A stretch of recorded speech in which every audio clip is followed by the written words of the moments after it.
Silencio acá.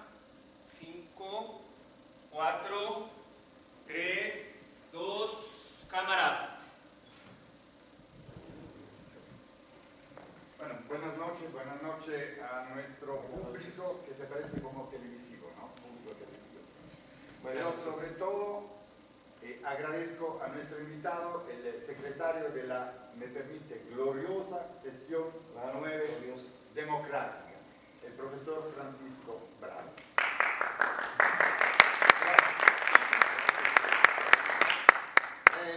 Profesor, acá tengo un libro de un estudioso de Karl Marx, ¿Cómo cambiar el mundo?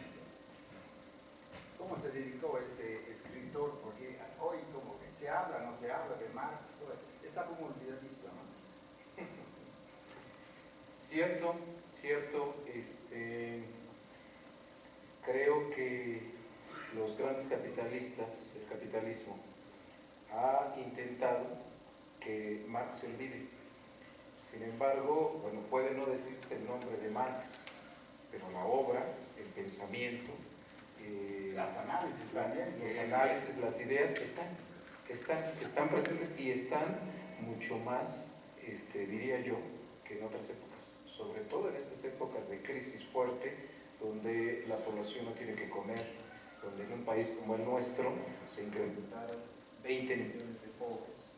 Entonces, Marx está presente, es decir, Marx está ahí, y las ideas mucho más vigentes que bueno, ahora vamos a ver, porque nosotros, nuestro título es ¿valdrá la pena hoy hablar de Marx? Es el intento. Vamos a ver, usted me parece que está de acuerdo, ¿no? Conmigo, que si se puede, que tendríamos que hablar. Pero vamos a ver al final de nuestro encuentro raro, que ni sé cómo yo lo hablé, como entrevista teatro, pero la verdad que ni sé cómo, bueno, lo empezamos, cómo va a terminar.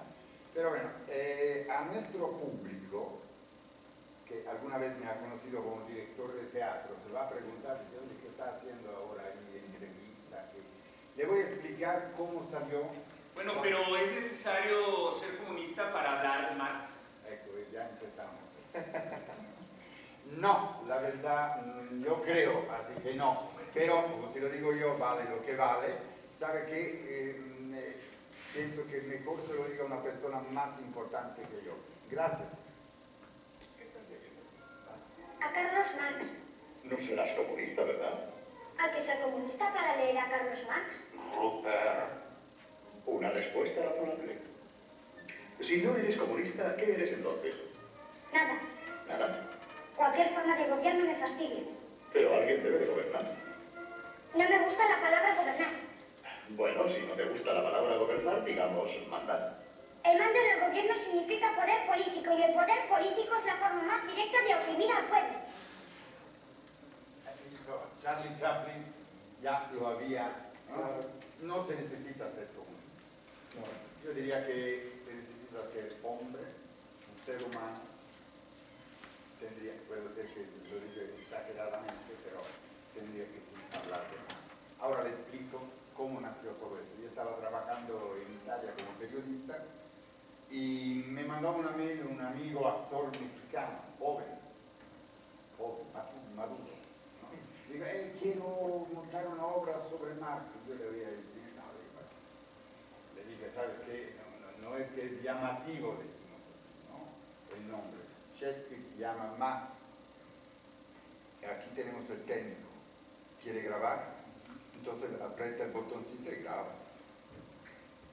Esas son nosotros como al aire. ¿Ya está? Ya. Gracias, Entonces, este amigo, yo busqué, deja ahí, sigue su camino. Y no, insistió, yo regresé y quiso. ¿Sabe qué? Yo se lo presento a usted, profesor, y también al público. Nuestro amigo puede pasar, sí, José Alonso Galvez, dame un poco de luz, pues si no.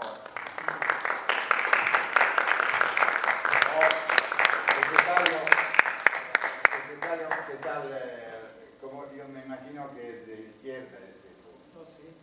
No, se presenta con la Parece Marx. ¿verdad? ¿Todavía estás convencido? Sí, señor.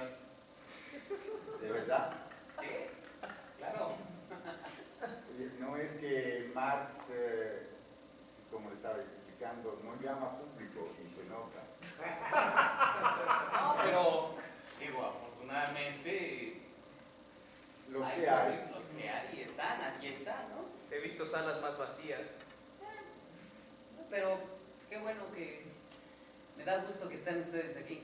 Ustedes no se han dejado llevar por esos idiotas que dicen que Marx ha muerto. Bueno, sí, está muerto y no lo está, ¿eh? ¿Cómo?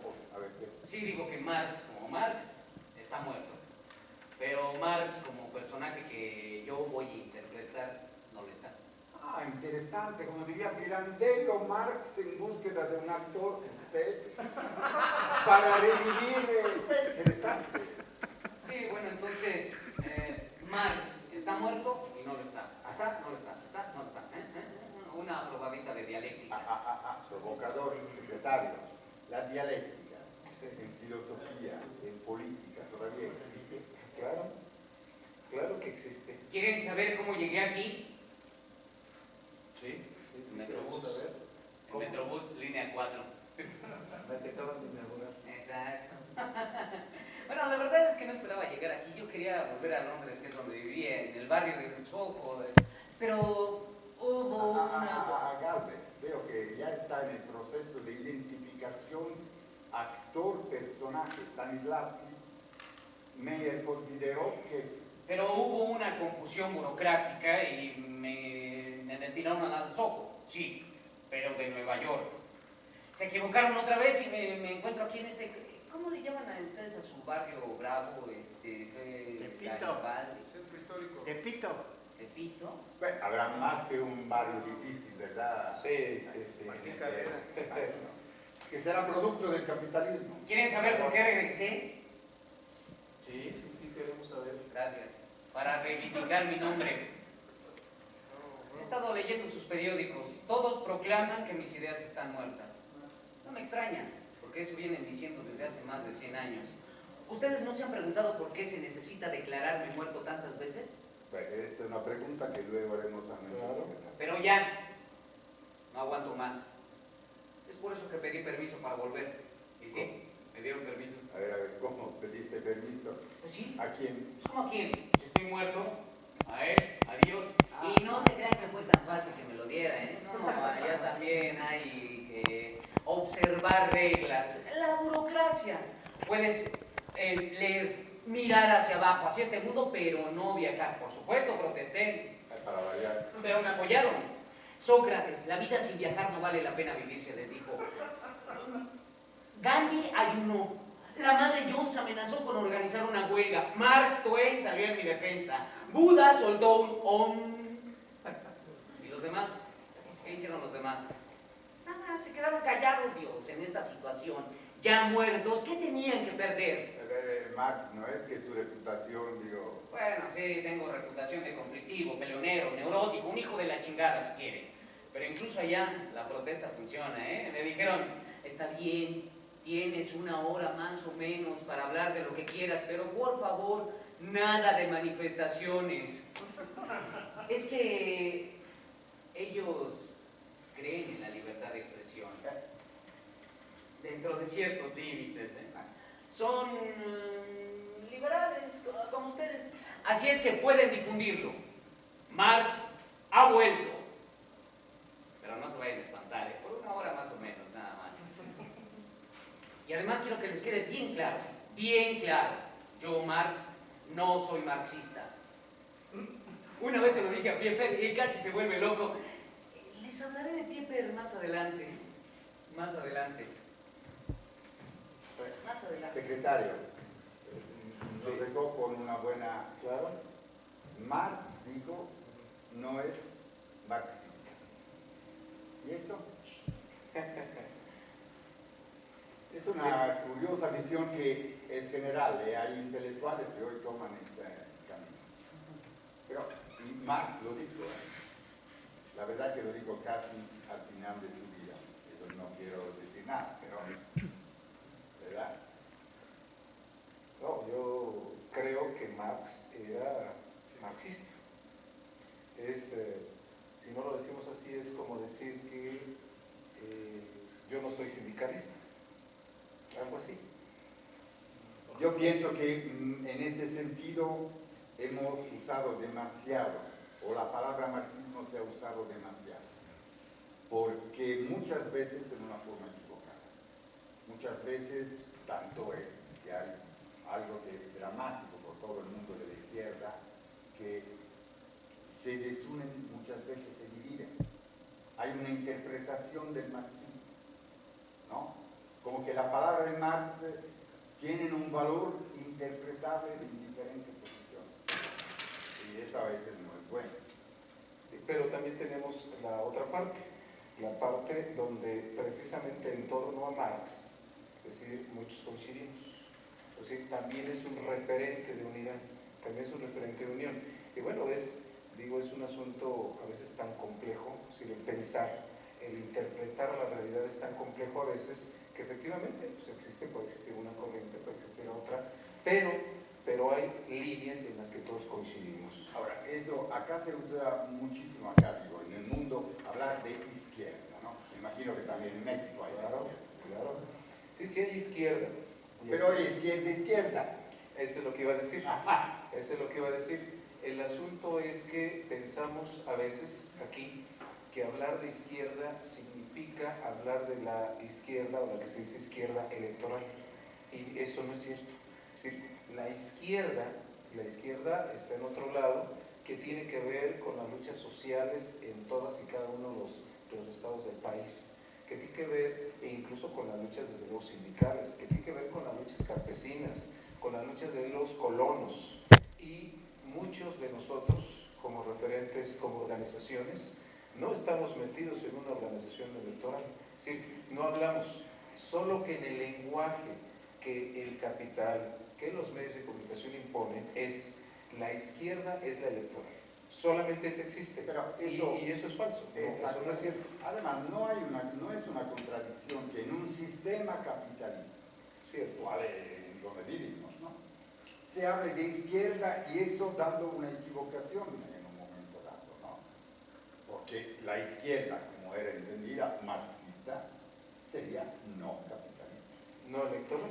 Exactamente, porque usted la define electoral en este sentido. Sí, que es lo que ahora se maneja. Yo insisto ahí, porque que esto es un error. Ciertamente, si discutimos más allá, pues diríamos que en los términos exactos, correctos, quienes participan en las elecciones no son de izquierda, ¿sí? Porque bajo la visión marxista, esa vía no existe.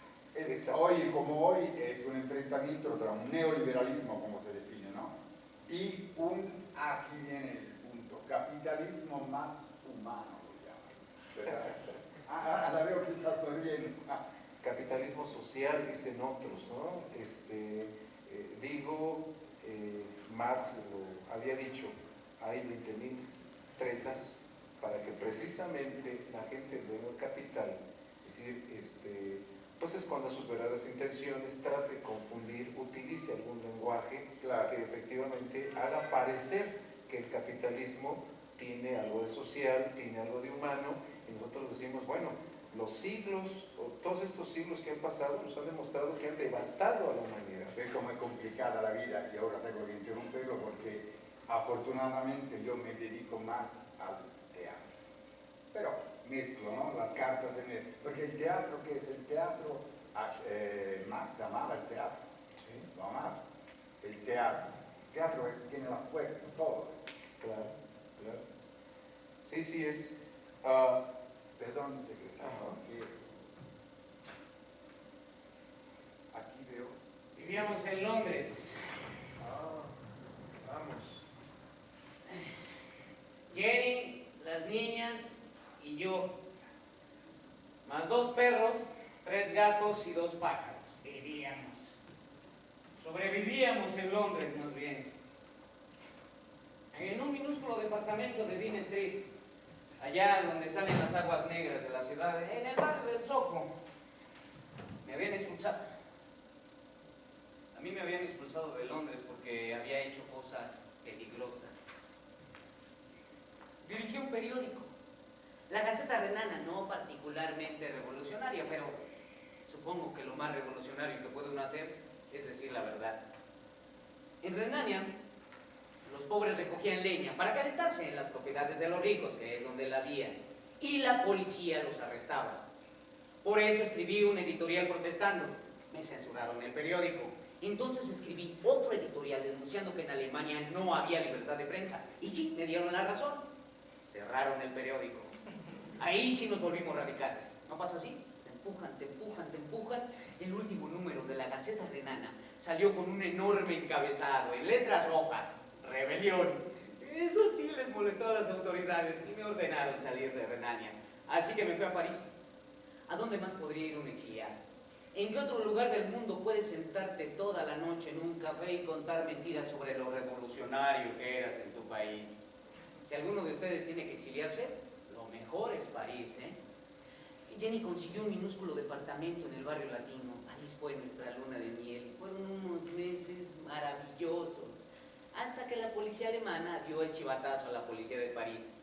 Parece que su conciencia internacionalista se ha desarrollado mucho antes que la de los trabajadores, ¿eh? Así que me expulsaron de París. Nos fuimos a Bélgica y me expulsaron otra vez. Al fin llegamos a Londres, a donde van a dar los refugiados políticos de todo el mundo. Los ingleses son admirables por su tolerancia, ¿eh? E intolerables por cuanto presumen de serlo.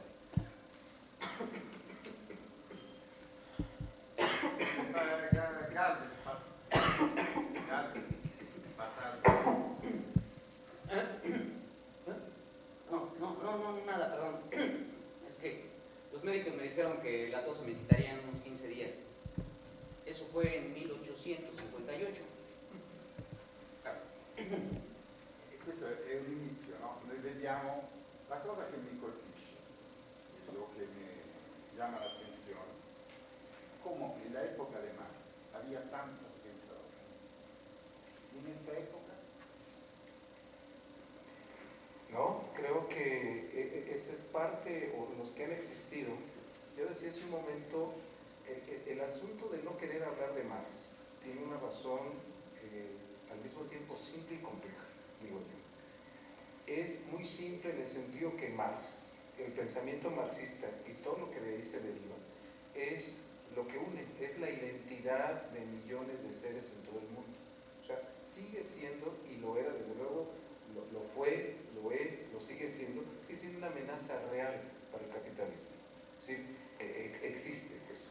Y los pensadores de ellos pues, han querido borrar este tema del marxismo, comunismo, hablar hoy de comunismo, de socialismo, digo, es así como que decir, este señor está atrasado, está viviendo en otra era, es un asunto del pasado. por es algo que decirlo no existe. claro, muchas veces comunismo es igual que terrorismo. Ah, claro, A ver, claro. Pero sí, lo que he notado, que Marx, por ejemplo, está estudiado, ahí viene la paradoja terrible, por los mismos capitalistas. Sí, claro. Porque ahora que están en una crisis de sistema, ¿quién está buscando de parchar esta crisis? Son ellos. ¿Y dónde van a estudiar que no lo alcanzan? Ahí se vamos a estudiar Marx. Obviamente poniendo al lado que Marx decía que el capitalismo pero es la deshumanización. Totalmente. Son estas las paradojas que... Profesor, usted, sindicalista sí, pero es en el sector de la educación. Es esto. Sí. Ahora, yo sé perfectamente, si quieren entrar en de las elecciones, no puedo, pues soy extranjero. Luego me dan, ¿qué dan? ¿32 o 33? 33, ¿verdad? Como los años. No. En la escuela, yo veo que hay movimiento aquí, en la sección 9 es en un momento de lucha, pero como el tiempo corre, esa pregunta la mandamos al próximo corto. ¿Vale? Entonces, porque nosotros como en la televisión tenemos corto, es que... Les estaba hablando de Pieper. En Londres, los refugiados políticos de todo el continente entraban y salían constantemente de nuestra casa. Pieper era uno de ellos. Pieper, me caía mal. Era servil, adulador. No se separaba de mí más de medio metro para asegurarse de que no pudiera evitarlo. Y todo el tiempo me hacía citas de mis escritos. Yo le decía, por favor, Pieper, no me haga citas de mí mismo. Se atrevió a decirme, pensando que me agradaría, que iba a traducir El Capital al inglés. El tipo no decía una palabra en inglés sin hacer una carnicería. El inglés es un bello idioma, es la lengua de Shakespeare. Bueno, si Shakespeare hubiera escuchado decir a Pieper una sola frase en inglés, se envenena y luego lo envenena a él. Pero Jimmy le tenía lástima. Era una especie de solidaridad de refugiado. Le invitaba constantemente a nuestras cenas familiares. Una noche llegó Pieper y me anunció la fundación de la Sociedad Marxista de Londres. Una sociedad marxista, ¿y eso qué es? Nos reunimos una vez a la semana para discutir sus escritos, los leemos en voz alta y analizamos frase por frase. Por eso nos llamamos marxistas, porque creemos enteramente y de todo corazón lo que esté escrito enteramente y de todo corazón. Sí, y sería para nosotros un honor, Herr Dr. Marx, siempre le llamaba Herr Dr. Marx, que usted pudiera dirigir nuestra próxima reunión de la sociedad marxista. No puedo. ¿Por qué? Porque yo no soy marxista.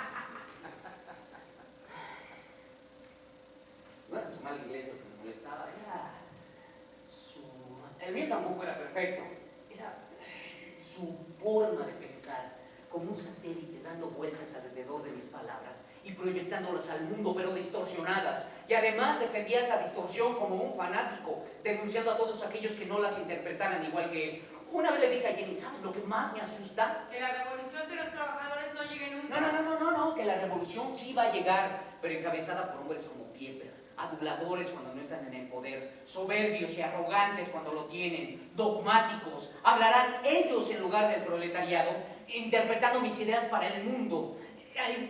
Organizarán un nuevo sacerdocio, una nueva jerarquía, con excomuniones, listas negras, inquisiciones, pelotones de fusilamiento, todo esto. En nombre del comunismo, retrasando 100 años el comunismo de la libertad. Dividirán al mundo entre imperios capitalistas e imperios comunistas, ensuciarán nuestro bello sueño y será necesaria otra revolución, quizá 2, 3 más para reencauzarlo. Eso es lo que temo.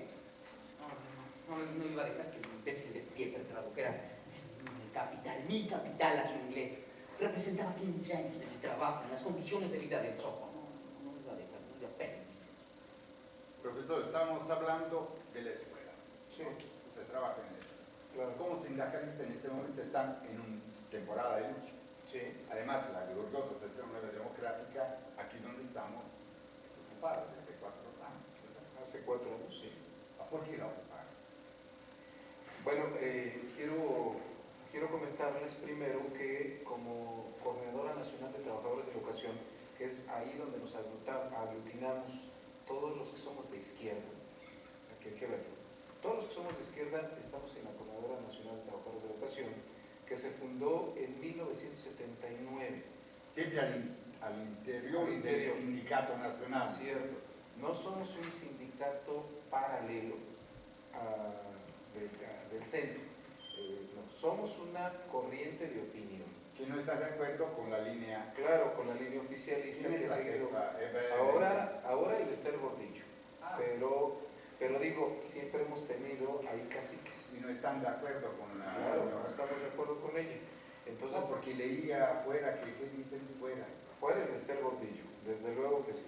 La lucha que hemos mantenido es, o una de las líneas que hemos mantenido en nuestra lucha es democratizar a nuestro sindicato, sacar a esta gente de allá y nosotros utilizarlo en beneficio de los trabajadores. Pero ahora, ¿cuál es la posición que diferente uno del otro? Es una cuestión ideológica. Me imagino que ustedes son como una escuela privada, pública y la parte de la otra son una escuela privada, ¿verdad?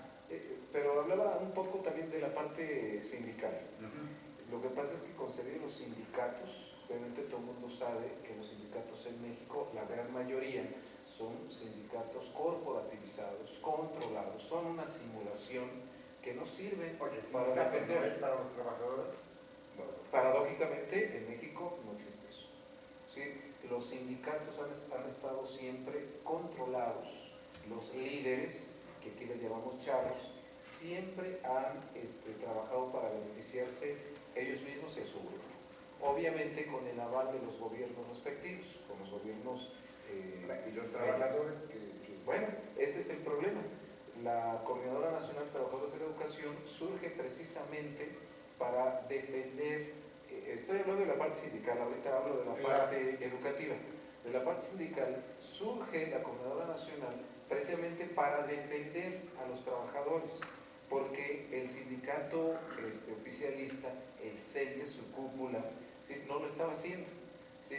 Y entonces nosotros nos vimos en la necesidad de decir, no queremos a ellos porque queremos construir un verdadero sindicato.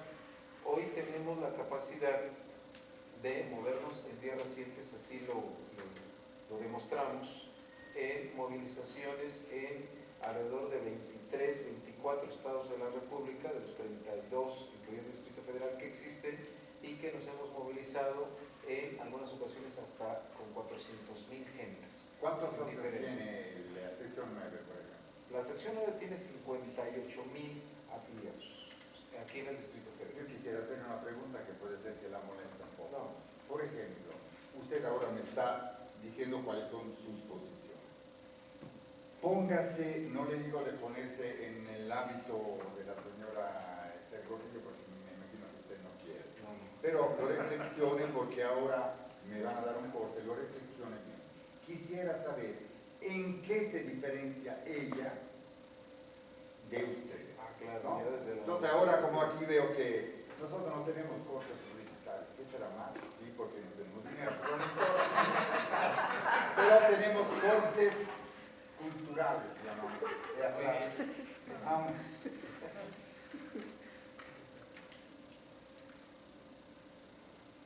Las mañanas, rumbo al Museo Británico, caminaba entre los mendigos que vivían junto a las aguas negras. Ahí trabajaba, en el Museo Británico, en su magnífica biblioteca, leyendo hasta el anochecer, leía y leía y leía y leía y leía. ¿Habrá algo más pesado que leer sobre economía política? Sí, escribir sobre economía política.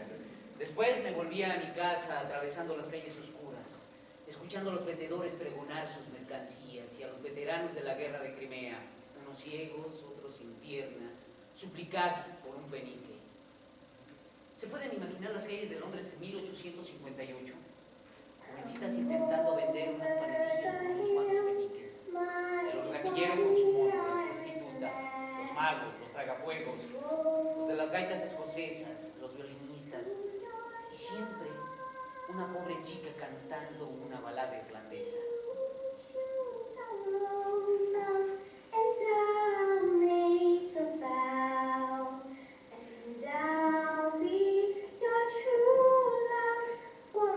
Eso es lo que veía y escuchaba todas las noches caminando desde el Museo Británico bajo los faroles de gas que acababan de encenderse, entre el lodo y las aguas negras, en medio del aire apestoso, el olor a pobre de Londres, hasta que llegaba a mi casa. Supongo que era conveniente que el autor del Capital tuviera que andar trabajosamente entre la basura mientras escribía más bien la condena del sistema capitalista. Mis críticos, intentando minimizar el contenido del Capital, han dicho, como siempre se dice de los escritores radicales, el pobre ha de haber tenido unas experiencias personales terribles. Pues sí, efectivamente, el camino a casa a través del Soho alimentó la cólera que puede haber en el Capital. No iba a permitir que el imbécil del pie tradujera. Que ahora me van a decir, eso es lo que ocurría hace más de 100 años, ¿sí? Solo entonces, cuando venía para acá, he andado por sus calles llenas de basura, he respirado el aire contaminado, he pasado junto a los cuerpos de hombres y mujeres que dormían ahí en la calle, acurrucados para protegerse del frío. En vez de una muchacha cantando una balada, he escuchado la voz lastimera que me decía, $1 peso, señor, $1 peso para un taco. ¿Y a eso le llaman progreso? Porque tiene teléfonos celulares inteligentes, automóviles inteligentes, máquinas que vuelan sin tripulación y matan, 1000 pociones para oler mejor, y la gente durmiendo en las calles.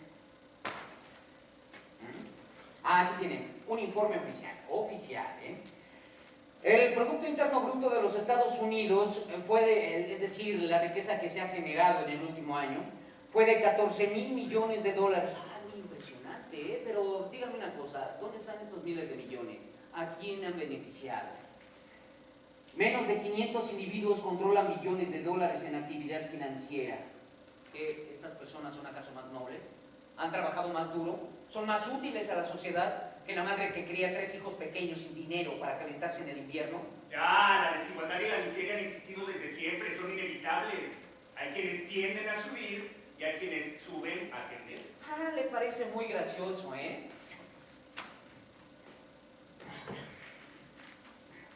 Hace 150 años yo dije que el capitalismo incrementaría enormemente la riqueza de la sociedad, pero que esa riqueza se acumularía en muy pocas manos, muy pocos ricos, demasiados pobres. Gigantesca fusión del Chemical Bank y del Chess Manhattan Bank. La bolsa sube y 12.000 trabajadores pierden su trabajo. Y dicen que mis ideas están muertas. Ay, aquí sucedió peor, con un Fuerza del Centro. Despidieron a 45,000 y ¿qué? En vez de estar protestando que se busquen otro trabajo. El pobre es pobre porque quiere, ya. Usted no conoce La aldea abandonada, el poema de Oliver Goldsmith. No lo conoce, que lo va a conocer. Aquí está. Mal le va al país, presa de inminentes males, cuando la riqueza se acumula y los hombres decaen. Y sí, han decaído. Es lo que he visto al andar por su ciudad. Casas decadentes, escuelas decadentes, seres humanos decadentes. Camino un poco más, doy la vuelta y... me encuentro rodeado de hombres ricos, mujeres llenas de joyas, abrigos de pieles. De repente... el ruido de una sirena. ¿Qué? ¿Alguien estaba intentando cometer algún crimen? Sí.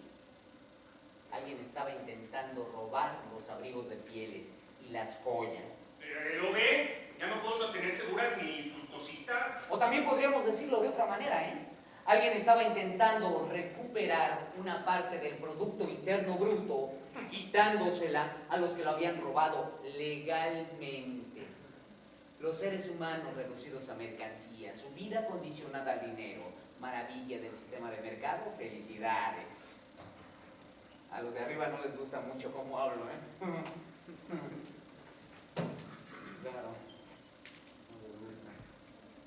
Le había puesto una mala pregunta. Sí, si fuera en los hábitos de... ¿qué contestaría al secretario Francisco Grau? ¿Cuál es la posición de la otra parte? Claro, hay una gran diferencia. Ellos fortalecen, son parte del sistema capitalista. Nosotros no queremos el sistema capitalista. Estamos pensando en otro sistema. Hablamos, desde luego, hablamos del socialismo, del comunismo. Es decir, aunque ahora parece que, yo no sé, ya la discusión entre el socialismo y el comunismo, nosotros, por de pronto ahorita, que hemos sido modestos en decir, avancemos hacia el socialismo. Queremos caminar hacia allá. O sea, en el fondo esa es la gran diferencia que tenemos unos y otros. Mientras que ellos, para este objetivo, precisamente para fortalecer al sistema capitalista, tratan de controlar siempre a los trabajadores. Nosotros decimos, los trabajadores tenemos que tener en nuestras manos nuestro propio destino. Pero hay además otros referentes, ya concretamente en nuestro espacio, hablando de educación, pero entre ellos pretenden una educación privada. Nosotros queremos defender la educación pública. No un privilegio, sino un derecho. Desde luego, porque nosotros sabemos, ya lo han dicho tantos, el ser educados es ser libres. ¿Sí? Entonces nosotros queremos defender la educación pública. Hoy tiene una amenaza bastante fuerte. Algunas cosas, por ejemplo, de datos. En el Distrito Federal hay alrededor de 7,000 centros de trabajo en escuela primaria, preescolar y de niveles especiales. Bueno, de esos, el 45% ya son administrados por particulares. Es decir, de eso se trata. En el fondo estamos hablando de defender como coordinadora a la educación pública, porque, y si consideramos las medidas que recientemente ha tomado el gobierno, es decir, Calderón, por un lado, de perdonarles algo así como 12,000 millones de pesos de impuestos a las grandes escuelas, porque ni siquiera están hablando de las escuelas pequeñas, estamos hablando de los grandes colegios. El conflicto, yo siento que es exactamente entre un concepto privatístico y un concepto público. Así es. Usted ahora dijo una cosa increíble. Educar significa render libre a la persona, al ser humano. Así es. Vi unos pedazos de un documental que está en estos días circulando aquí en México, de Panzazo. Me llamó muchísimo la atención, exactamente en contraste a lo que está diciendo, porque de ahí viene que si estudias podrás trabajar y vivir y ganar. Hasta hacen un ejemplo: si haces la primaria ganas X, si haces la secundaria ganas X más, si haces... Yo lo encuentro esto de veras vulgar, en el sentido que en lugar de considerar el hombre que quiere conocimiento para sí mismo, es la moneda y chantaje para vivir, si no, no me dan trabajo.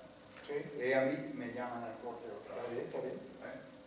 A ver qué pasa. Ahorita hablamos de Panzazo, Exacto. ¿cuál es el asunto?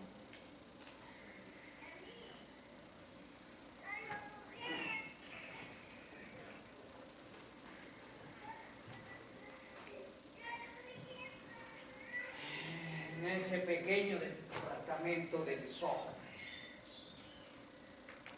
Jenny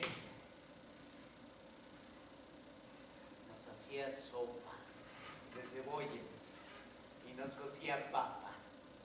Y siempre teníamos pan recién hecho de nuestro amigo el panadero que vivía aquí abajo, amigo, cuando le pagábamos, ¿eh?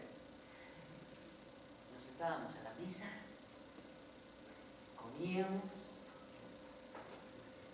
y platicábamos de los acontecimientos del día, la última guerra, la lucha de los irlandeses por la libertad, la estupidez de los gobernantes, la posición política dedicada solamente a dar chillidos, la prensa cobarde. Supongo que las cosas son diferentes ahora. Sí, y ahora hablamos de Chicharito, de Benedicto, de Chapulín.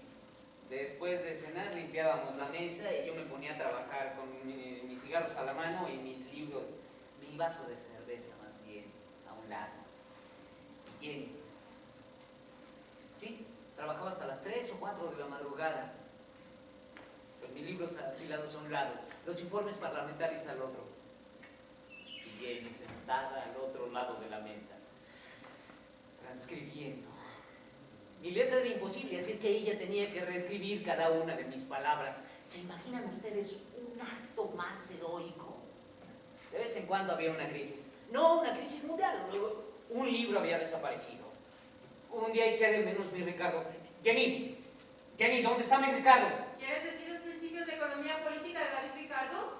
Creí que ya no lo necesitabas y lo llevé al monte. ¡Mi Ricardo al monte que aquí edad! Ay, tranquilo, ¿no llevamos la semana pasada al monte el anillo que me regaló mi madre? Bueno, así estaban las cosas, lo empeñábamos todo. Sobre todo los regalos de la familia de Jenny. Cuando terminamos con los regalos, seguimos con nuestra ropa. Una Navidad, no que una Navidad, un invierno entero me la pasé sin mi abrigo. Cuando se publicó El Capital, claro que quisimos festejarlo, pero no teníamos ni para desempeñar los cubiertos y los platos para la cena. Engels tuvo que dar un dinero. Engels. Un santo. Federico Engels. Es que no hay otra palabra para él. Santo. Cuando nos quedábamos, nos cortaban más bien el agua, el gas, la casa se quedaba a oscuras y nuestro ánimo por los suelos. Entonces Engels pagaba las facturas. Su padre tenía unas fábricas en Manchester, sí. El capitalismo nos salvó. Bueno, santo, pero no siempre entendía bien nuestras necesidades, ¿eh? Ay, pobre pero exquisito. No teníamos ni para comer y nos enviaba cajas de vino. Una Navidad no teníamos el arbolito y Engels llegó con 6 botellas de champaña. Y el arbolito, bien, gracias, nos lo imaginamos. Hicimos un círculo a su alrededor y cantamos Feliz Navidad, Feliz Navidad. Bueno, sí, ya sé que mis amigos los revolucionarios ahora estarán diciendo Marx se la creó con un árbol de Navidad. Pues sí, yo escribí que la religión es el opio del pueblo, pero nadie, ni siquiera mis amiguitos los revolucionarios han leído el párrafo completo. La religión es el único momento que tiene el oprimido para respirar. Es como el opio, un alivio. No es una solución, pero de algo sirve para aliviarse. Si hay alguien aquí que sabe de alivios, ese soy yo. Lo sé muy bien por mis forúnculos, fístulas, abscesos, barros, granos en el... No hay nada en el mundo más horrible que tener forúnculos en el culo. Bueno, esa intimidad de Marx yo no la conocía. ¿Eh? Alguien parece que lo acusó y dice, por eso que escribió. Estamos hablando del documental este de Panzazo. Sí, claro. Pero Panzazo es sencillamente uno de los atentados mayores, más cínicos, más abiertos, más brutales que ha habido en contra de la educación pública en este país. Cuando uno termina de ver Panzazo, uno pensaría, digo, si no supiera uno, que todas las escuelas son malas, que todos los maestros son pésimos, malísimos. O sea, no hay cultura en un país. Claro, bueno, entonces ellos quieren vender la idea de decir, ¿para qué queremos la educación pública? Esa no sirve. Se quiere o se trata de legitimar, desde luego, que no sirve la educación pública y entonces hay que meter educación privada. Los modelos, los modelos que ya han estado implementando en otros países, en América Latina, el más conocido digo, es Chile, ¿no? Sí, donde el sistema educativo fundamentalmente está en manos privadas y que donde a la gente le cuesta, o sea, tiene que desembolsar. Entonces, ese es el atentado que tienen. Aquí paradójicamente nosotros lo que vemos es que hacen críticas, dicen ellos, a los maestros, hacen críticas obviamente al sindicato, al sindicalismo oficial, obviamente a la coordinadora, bueno, pues nos dan con tubo. Pero lógico, usted se pone socialistas que hacen comunistas. Sí, claro, pero lo que digo aquí es, cuando digo de cinismo, es que no existe ni una sola crítica en torno, por ejemplo, a los medios de comunicación. Y digo, quien encabeza Mexicanos Primero, que son los que crearon este video, pues es Claudio X González, es uno de los mayores accionistas de Televisa, y que no asumen en ningún sentido, digo, no es porque uno quiera que lo asuman, digo, son cínicos, así ha sido el capitalismo. Entonces el mismo fin, perdón, se le interrumpo, el mismo fin de llegar a la instrucción privada, la educación privada, es, yo leí que le están ahora pidiendo como un examen, ¿no? Una evaluación para decir bueno, malo, el fin de esto es también lo mismo. Sí, tiene que ver desde luego con toda esta danada de agresiones en contra de la educación pública. Ellos han tratado de vender ahora la idea de que los maestros no queremos evaluarlos. Eso es totalmente falso, totalmente falso. Solo que para ellos evaluar significa una cosa y para nosotros significa otra cosa totalmente diferente. Para ellos evaluar significa medir. Ellos creen que con exámenes estandarizados la educación se mejora. Lo que nosotros estamos viendo es que detrás están las presiones de los organismos internacionales como la OCDE, como el Fondo Monetario Internacional, que le está pidiendo a México mejora en los resultados de los exámenes. Sabemos, no sé, digo, comentamos aquí, que estos organismos aplican exámenes recurrentemente, mensualmente. Entonces, a partir de los resultados que ofrece el país, es como se le van condicionando los préstamos. Nada más entonces, me dijo el Fondo Monetario Internacional, ahí estamos en el mero concepto del nuevo orden mundial, ¿no? Claro. Una curiosidad a propósito de la evaluación, porque en términos, por ejemplo, como hablamos, Marx comunista, en la China, que es la única ahora que se queda, aparte de Cuba, obviamente, sí, el concepto de evaluación está en el término que si un alumno, y eso es un punto muy importante, no consigue ser bueno en la escuela, no tiene buenas calificaciones, algo así, el responsable o el regaño no va a él, va al maestro, porque quiere decir que el maestro no se ha dedicado. Claro. Sí, no lo puedo, la dejamos como contesta, me contesta eso en la próxima. Sí, claro, es algo muy importante. A ver qué pasa con este Marx, que estaba muy pobrecito. Quisiera ver hoy un intelectual pobre como él, ni modo.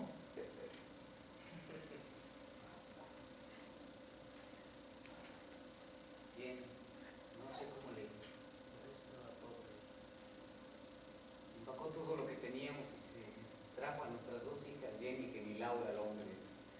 Después parió 3 veces en nuestro miserable y frío departamento de Dean Street. Hizo hasta lo imposible para que los niños no sufrieran por el frío. Los vio morir uno tras otro. Guido todavía no había empezado a andar.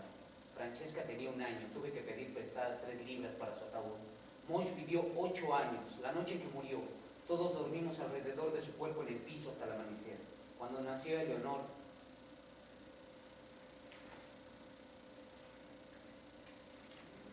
tuvimos miedo.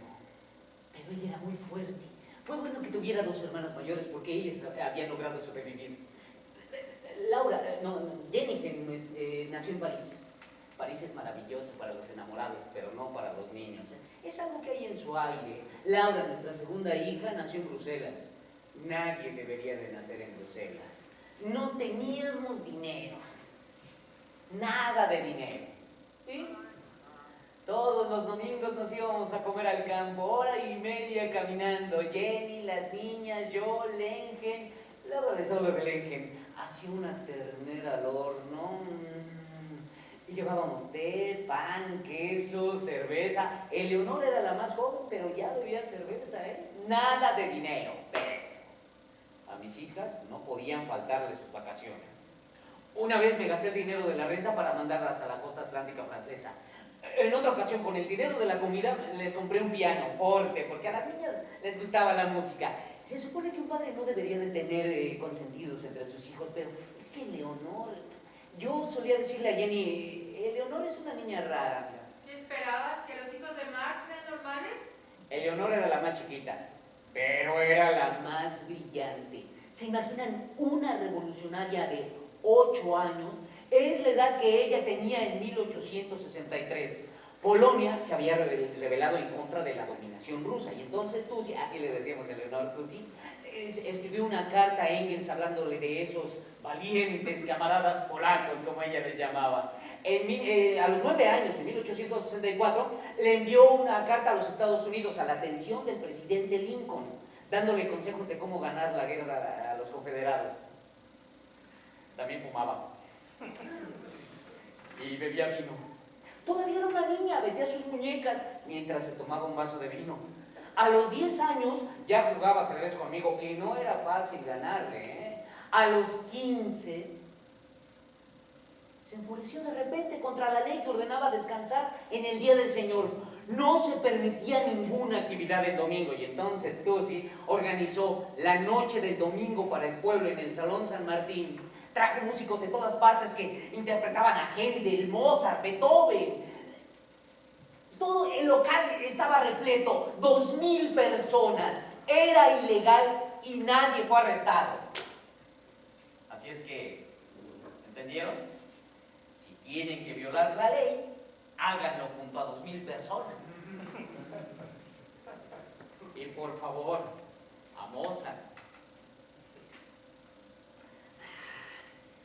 El brillo de sus mejillas apagaría las estrellas, lo mismo que la luz del día apaga las antorchas. Yo leía a Shakespeare, Esquilo y Dante en voz alta, y a Tusi le encantaba. Se aprendió de memoria Romeo y Julieta, y me insistía que le leyera una y otra vez las palabras de Romeo, de cuando vea a Julieta por primera vez. Sus ojos celestiales brillan tanto en la noche que los pájaros comenzarán a cantar pensando que es de día. No era fácil vivir con Tusi, ¿eh? ¿Saben lo molesto que es tener una niña que encuentra defectos en tus pensamientos?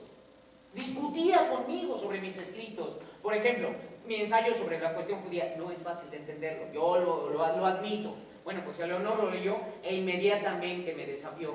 ¿Por qué escogiste a los judíos como representantes del capitalismo? No son los únicos envenenados por el comercio y la codicia. No es que los haya escogido, intenté explicarle. Simplemente lo tomé como un ejemplo.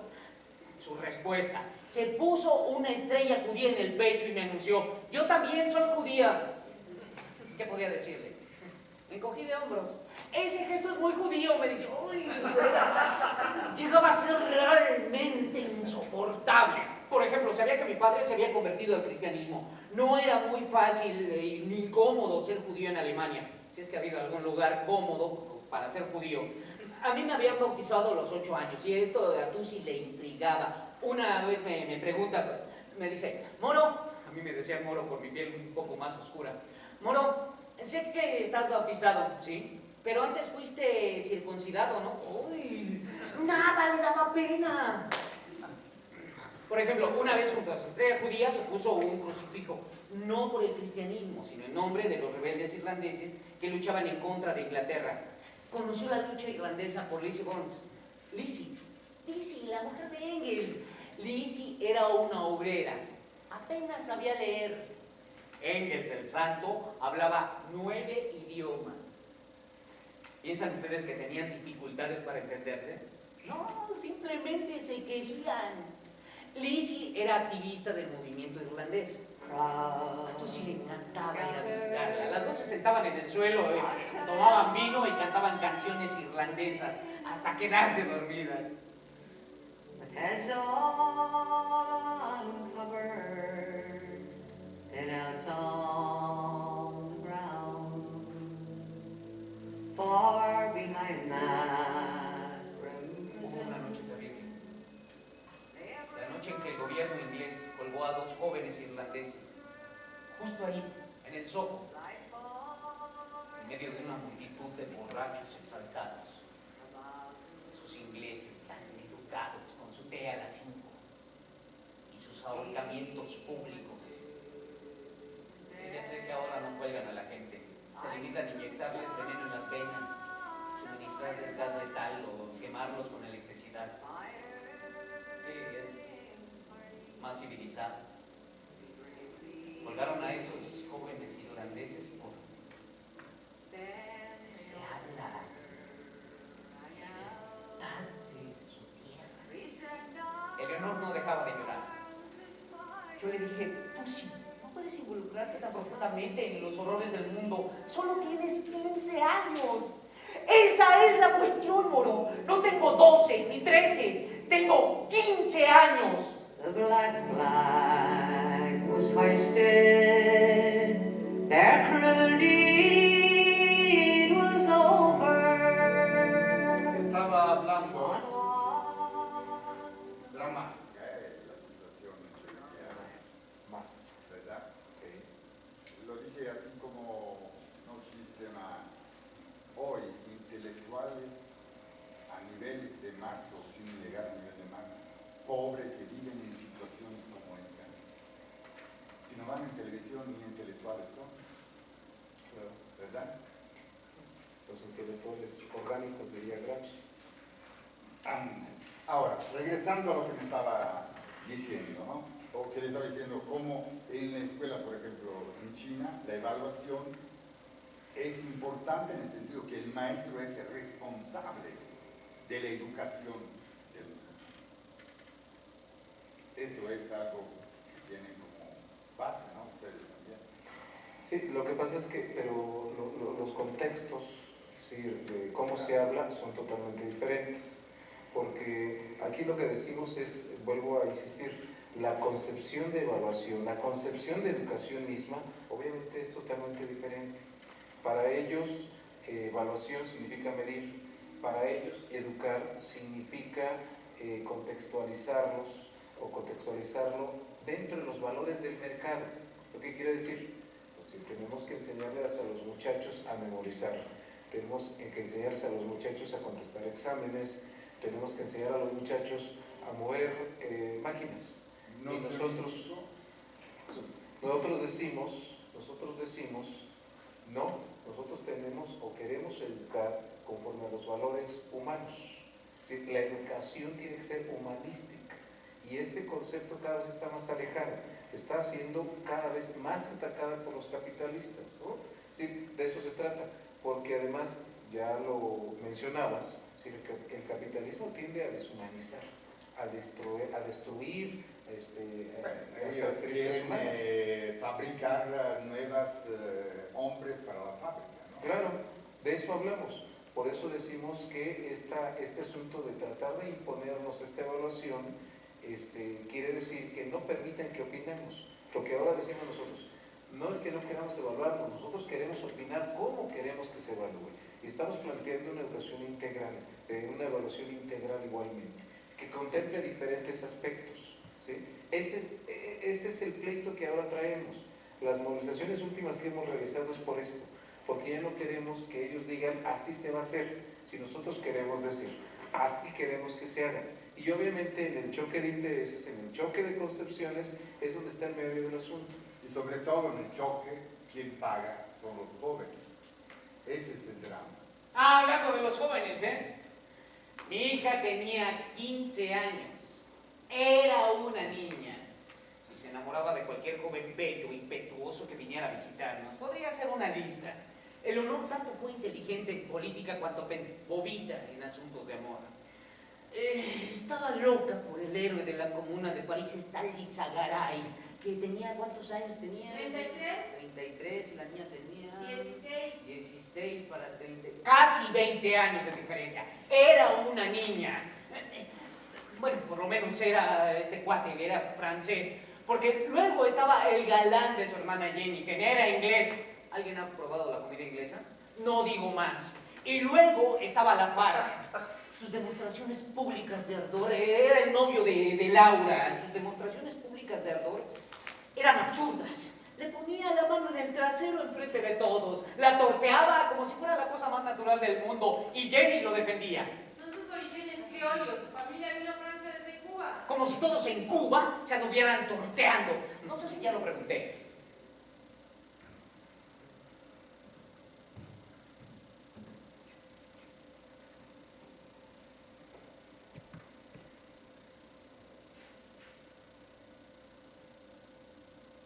¿Alguien aquí ha tenido alguna vez forúnculos en todo el cuerpo? Es una enfermedad horrible. A mí me han atormentado durante toda mi vida.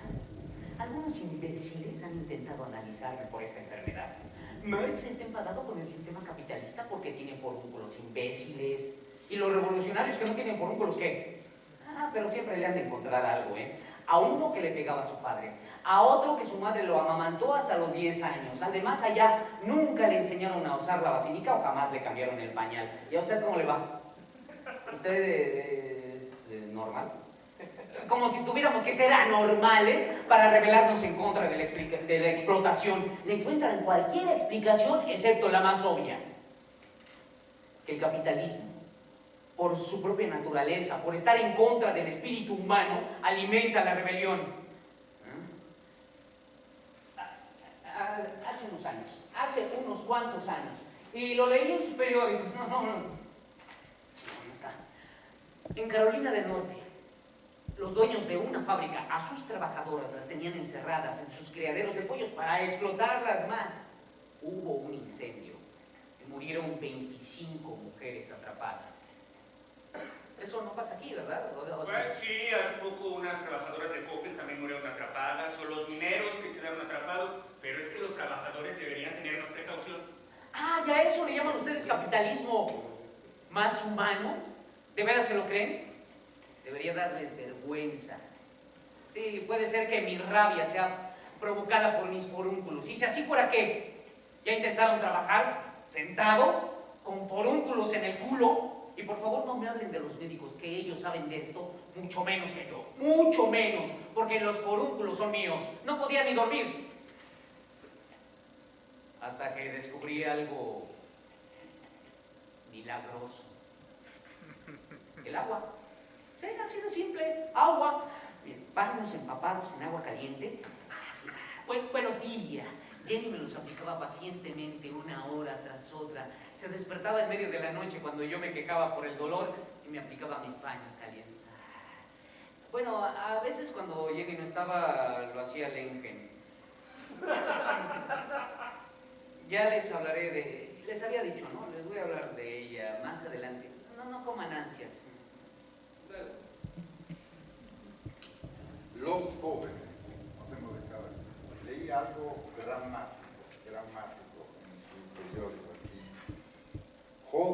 Las jóvenes de 15 a 23 años de edad abusan del alcohol, beben alcohol para conseguir novio. ¿Cómo? No sé. Es terrible. Es terrible. Cuando las estupideces que dice el gobierno en el terreno de que habemos muchos que nos oponemos a combatir la delincuencia, es una estupidez. A lo que nos oponemos es esta absurda guerra que ha llevado a la muerte de 60.000 gentes.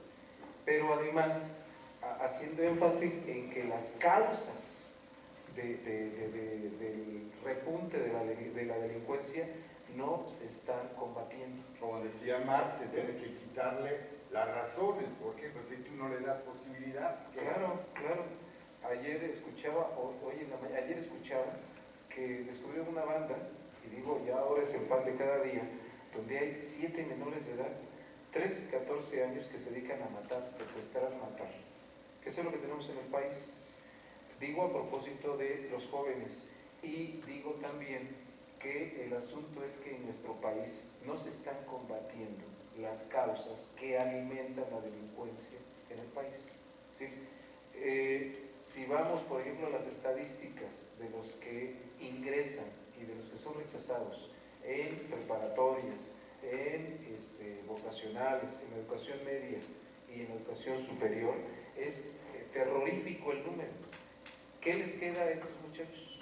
O sea, ¿cuál es potencialmente el escenario donde van a parar? Si tenemos como referencia el dinero, lógicamente se gana más dinero haciendo cosas dramáticas. Claro.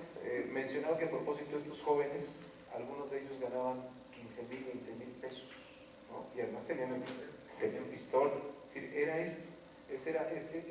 Entonces, uno dice, cuando uno habla de esto, que el capitalismo mata a la gente, mata a los jóvenes, crea estos problemas. Y este asunto de la delincuencia, bueno, nos cayó del cielo. Es un asunto que se fue generando, obviamente, desde hace muchísimo tiempo, existía ya desde hace mucho tiempo. Se ha seguido tolerando, y aquí mismo, los delincuentes que hay en el gobierno los siguen alimentando. Entonces, cuando, vuelvo a insistir, esta gente habla de que nosotros nos oponemos a que se terminen los delincuentes, no, quienes están generando los delincuentes son ellos. O sea, ellos son los que generan esta parte. ¿Usted es profesor de qué edad tiene sus alumnos? Mis alumnos, bueno, los alumnos de primaria van de 6 a 12 años. Yo normalmente tengo 5º o 6º año, mis alumnos tienen 11, 12 años. Luego hablaremos de esto, claro. Porque aquí me parpadea el monitor. Claro.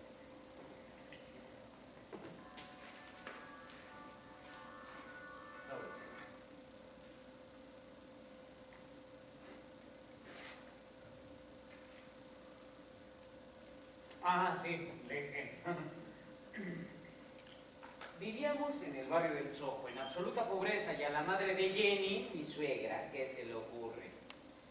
Enviarnos una criada para que cuidara a las niñas. Esa criada era Lengen. Teníamos hasta los muebles empeñados. No comíamos, pero eso sí, teníamos una criada. Esas cosas pasan cuando emparentas con la aristocracia. Los varones de von Westphalen. Tu familia política no te envía el dinero que necesitas, pero sí te envían finas mantelerías, cubiertos de plata o una criada. Hasta eso que no es tan mala idea lo de la criada. Siempre puede agarrar las finas mantelerías, los cubiertos de plata, llevarlos al Monte de Piedad y traer algún dinero. Lengen lo hizo muchas veces. Recuerdo que una vez pensaba que se me estaba robando, entonces fui yo a hablar con ella no se estaba, y me arrestaron a mí. Bueno, la verdad es que nunca fue tratada como una criada. Las niñas la adoraban, Jenny la quería muchísimo. A veces cuando Jenny se enfermaba, era Lengen quien se hacía cargo de todo. Era como la otra mujer de la casa. Tanto que su presencia creó una gran tensión entre Jenny y yo. No sé por qué. Recuerdo que una vez me salió con que... Esta mañana te he visto mirando a Lengen. ¿Mirando qué quieres decir? En la forma en que un hombre mira a una mujer, eso quiero decir. ¡Ya no empieces con eso! Era una de estas conversaciones que no va a ningún lado. Jenny se molestaba, no toleraba ni siquiera que me quejara por el lodo de la calle. Imagínate cómo me siento yo cuando leo El Capital y no me quejo. Así me decía. Era mi crítica más severa, despiadada. ¿Honesta? ¿Hay algo más ofensivo que una crítica honesta? El capital le inquietaba, en realidad. Me preocupa que desde el principio aburras a la gente con tu discusión sobre la mercancía, el valor de uso, el valor de cambio. El libro es demasiado largo, detallado, pesado. Pesado, imagínense, el capital pesado. Lo mismo me dijo el sindicalista Peter Fox cuando le regalé el libro. Me siento como un hombre al que le han dado un elefante. Sí, precisamente es un elefante. Yo intentaba explicarle que el Capital no era el manifiesto del Partido Comunista escrito para el público en general. El Capital es un análisis. Está bien que sea un análisis, pero que entusiasme como el manifiesto. Un fantasma recorre Europa, el fantasma del comunismo. Eso es lo que excita al lector. Y luego, para provocarme, me leía algún pasaje del Capital. La riqueza de las sociedades en las que prevalece el sistema capitalista de producción se presenta como una inmensa acumulación de artículos de consumo. Hará dormir al lector. Yo les pregunto a ustedes, ¿es tan aburrido? Bueno, puede ser que un poco. Yo lo admití con Jenny y ella que me contestó. Hay una cosa no puede ser un poco aburrida. Hay una cosa no puede ser un poco aburrida. No estoy hablando mal de Jenny, no me malentiendan.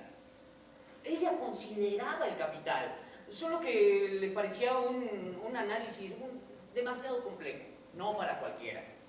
Por otro lado, no es fácil demostrar cómo en un cierto momento de la historia surge el sistema capitalista, genera un crecimiento colosal de las fuerzas productivas y un incremento sin precedentes de la riqueza del mundo.